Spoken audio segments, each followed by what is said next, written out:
রাসূলুল্লাহ আমার মাটা মেয়েকে পর আমি মরুভূমিতে নিয়ে গেলি আমি জানো খাল খনন করে আমার মাটা মেয়েকে আমি জিন্দা দাফন করে দিয়েছিলাম। বলে সাহাবা বলো দুঃখ কোথায় পেলে? বলে ইয়া রাসূলুল্লাহ ইয়া হাবিবাল্লাহ আমার নবী দিনদার নবী রাসূলুল্লাহ আমি ওই 10 নম্বর মেয়েটিকে যখন জানো তার বয়স হলো 5 বছর হয়ে গেল আমি আমার স্ত্রীকে বললাম হে আমার ভাগ্যবতী মহিলা আমার স্ত্রী বলো তোমার প্রিয় পুত্র সন্তান হলো না তবে যখন আবার 10 নম্বর আবার কন্যা সন্তান জন্ম দিয়েছ তুমি তবে এই মেয়েটিকে আমি পৃথিবীর বুকে রাখব না।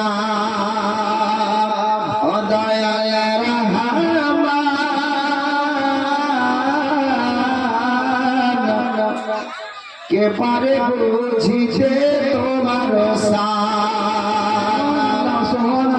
তুমি জিন্দাকে মুর্দা করো আর মরার পরে দিতে জানা কে পারে বুঝিতে তোমার আমার দয়ার নবীর মায়ার নবী হাবিবুল্লাহ সাল্লাল্লাহু তাআলা আলাইহি ওয়াসাল্লাম বললেন ও সাহাবা বলো কেন তুমি বড় ব্যথিত কেন তুমি দুঃখিত?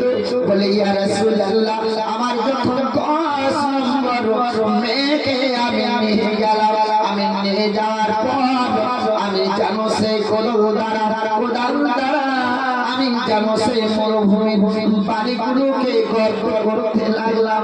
আমার মায়ে এসে করে ইয়া রাসূলুল্লাহ আমার শরীর দিয়ে আমার কপাল দিয়ে যখন ঘাম ঝরে আমার মেয়েটি আসে আর বলে আব্বু জান আব্বা জান আপনার শরীর থেকে ঘাম ঝরে কিন্তু আম্মা জান আপনি কেন গর্ব করেন আপনি কেন গর্ব খনন করেন?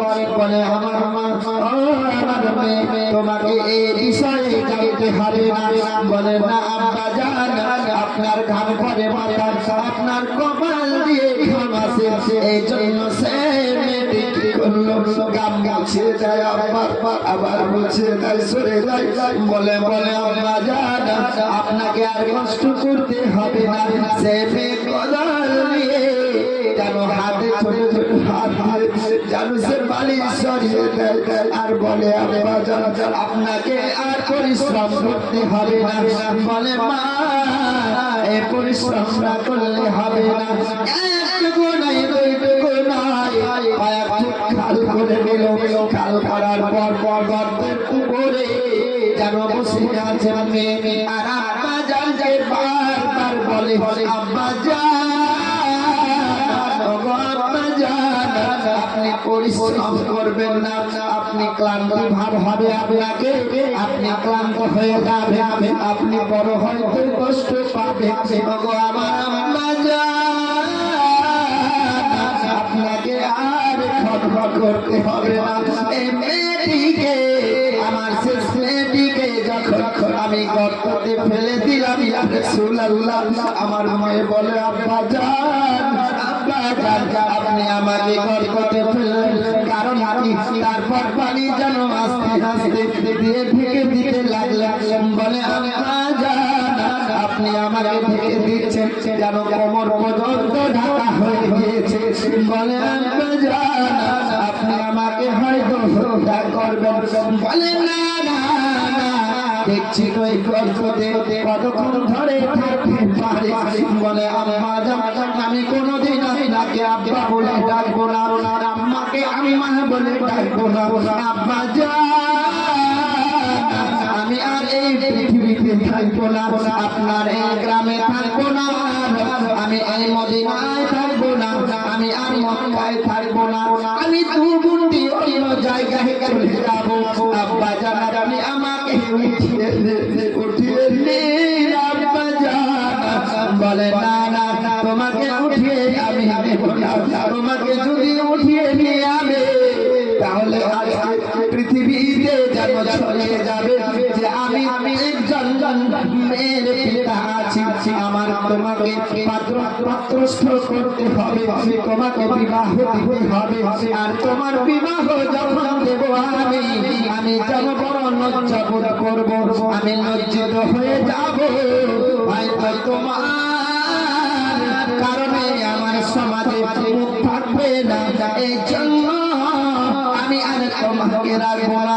মেয়ের যখন গলা পর্যন্ত ঢেকে দিয়েছে বলে আম্মা জান আমাকে ছেড়ে দিন, আমি শেষবারের মতো আপনাকে বিনয় করে বলে আম্মা জান আব্বা জান আপনি আমাকে মারবেন না, আপনি আমাকে ছেড়ে দিন, আপনি উঠিয়ে দিন। বলে আব্বার যেন অন্তর নরম, কিন্তু তার কঠোরতা বেশি কাজ করে, তার কঠোরতা যেন বেশি আরো বেড়ে যায়। তার কারণ মেয়েকে দেখে মায়া আছে, কিন্তু মায়া আসলেও হবে কি তার মেয়েকে বলে তার মনে একটি ব্রেনে কাজ করে যদি আমি মেয়েকে রেখে দিই আমি কারোর শ্বশুর আব্বা হব, আর আমি সমাজের মধ্যে মুখ দেখাবো তো দেখাবো কি করে। এই মেয়ের যখন মুখমণ্ডল পর্যন্ত ডেকে গিয়েছে সেই মেয়ে যেন মাথা ইশারা করে বলে, ইঙ্গিত করে বলে আম্মা জান আব্বা জান আপনি আমাকে উঠিয়ে নিন, আমি আর এখানে থাকবো না। কিন্তু আম্মা জান সে কথাটা আরো বেড়ে চলে, তার মেয়েকে যেন সমস্ত দাফন করে দাফন করে দেওয়ার পর তার মেয়ের সেই কান্নার সেই কান্নার চিৎকার সে শুনে শুনে যেন তার কর্ণ কোহরে ঘরে কানে যেন সব সময় সেই আওয়াজটি উদ্ভাসিত হয়ে কানের মধ্যে আসে, কর্ণ কোহরে পৌঁছাচ্ছে। আর সহ্য করতে পারলো না, আমার দয়ার নবী রাহমাতুল লিল আলামিনের দরবারে গিয়ে বলে ইয়া রাসূলুল্লাহ ইয়া হাবিবাল্লাহ আল্লাহর নবী গো ইয়া রাসূলুল্লাহ আপনি আমাকে অনুমতি করুন, আমাকে আপনি কলমা পড়ে মুসলমান করিয়ে নিন, আপনি আমাকে ঈমানদার বানিয়ে নিন, আপনি আমাকে মুমিন বানিয়ে নিন। আমার রাহমাতুল লিল আলামিনকে বললেন ইয়া রাসূলুল্লাহ আমি যদি কলমা পড়ে নিই আমার সমস্ত গুনাহ মাফ হয়ে যাবে। আমার রাহমাতুল লিল আলামিন বললেন ও সাহাবা শোনো শোনো, তুমি যদি কলমা পড়ে নাও তোমার লা ইলাহা ইল্লাল্লাহ মুহাম্মাদুর রাসূলুল্লাহ সাল্লাল্লাহু তাআলা আলাইহি ওয়াসাল্লাম এই কালমা পড়তে যতক্ষণ দেরি হবে না, যতক্ষণ দেরি না হবে আমার আল্লাহ পাক তোমার সমস্ত অতীতের গুনাহকে মাফ করে দিবে। সুবহানাল্লাহ। সাহাবা বললেন ইয়া রাসূলুল্লাহ তাহলে আমার জীবনের সমস্ত গুনাহ মাফ করে দেবেন আল্লাহ পাক? বলে হ্যাঁ তোমার গুনাহকে আল্লাহ পাক মাফ করে দিবেন অতীতের, তার কারণ তুমি অজান্তে তোমার এই সমস্ত কি করলে যে ঘটনা ঘটেছে আর তো পান্ত হয়েছে আল্লাহ পাক সমস্ত কিছু ক্ষমা করে দিবেন।